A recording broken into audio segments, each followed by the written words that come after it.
Hola transvestis, homosexuales, transexuales, bisexuales, reggaetoneros de mierda, rockeros bienvenidos XDDD, bielivers o como se diga XDD, heterosexuales, y homo sapiens XDDD. En este vídeo hablaremos de la historia de las consolas portátiles XDDD, bueno empecemos.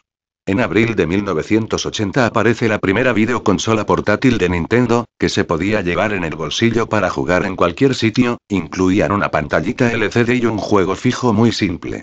Llegaron a aparecer unos 60 juegos distintos durante toda la década de los 80, que luego serían muy codiciados por los coleccionistas, entre ellos se contaban Donkey Kong y sus secuelas, nada menos que Super Mario Bros. 20 años después se han puesto en el mercado versiones baratas de alguna de aquellas maravillas. Entre 1980 y 1987 fueron evolucionando en formas y colores, y casi siempre eran modelos muy atractivos y originales. No pienses que estamos hablando de una especie de PSP, eran muy simples, sobre todo las primeras versiones. Game Boy.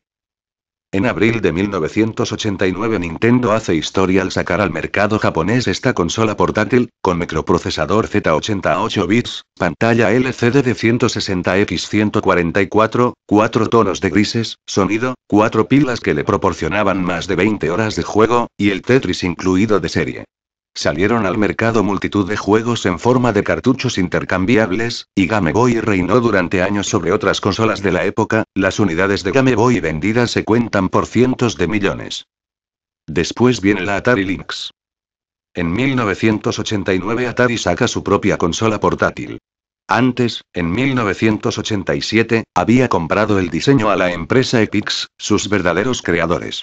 La Atari Lynx podía mostrar 16 colores simultáneos en su pantalla, frente a las 4 tonalidades de grises de la Game Boy, gráficamente era magnífica y esa fue también su perdición, ya que los alardes gráficos la hacían consumir sus 6 pilas en apenas 2 horas de juego. Otra causa de su fracaso frente a la Game Boy fue su tamaño, la Atari Lynx era enorme, no cabía en el bolsillo. Sega Game Gear. En octubre de 1990, Sega saca a la venta en Japón la Game Gear, con pantalla a color y muy superior a la Game Boy, contaba con un buen catálogo de juegos y, mediante un adaptador, podía ser usada para ver la televisión, pero también era más grande y de mucho mayor consumo que la Game Boy, algo que el mercado no perdonó. Después viene la Game Boy Pocket. En 1996 Nintendo fabrica una Game Boy mucho más pequeña y ligera, con una pantalla mayor y de mayor resolución, y con 2 pilas en lugar de 4. Las primeras unidades estaban terminadas en tonos metálicos. Su consumo era aún menor, Nintendo sabía muy bien por qué era la número 1 en portátiles y abundaba en ello. Game Boy Color. En 1998 Game Boy incorpora el color. A contrario que sus competidores que le hicieron mucho antes, Nintendo esperó a que el bajo consumo de los componentes y la mejora de las pilas eléctricas propiciara una gran autonomía para la consola. Podía mostrar 56 colores en pantalla.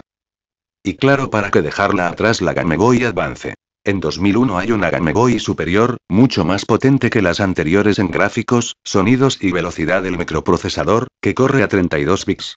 Era 17 veces más rápida que la Game Boy Color. Permite jugar a todos los cartuchos de las anteriores versiones de Game Boy, y permite jugar en red, se podían conectar hasta 4 consolas Game Boy Advance para jugar el mismo juego en línea.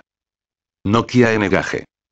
En 2003, Nokia, fabricante de teléfonos móviles, incorpora las funcionalidades como teléfono, como consola de juegos y como reproductor de MP3 y de vídeo en su N-Gage.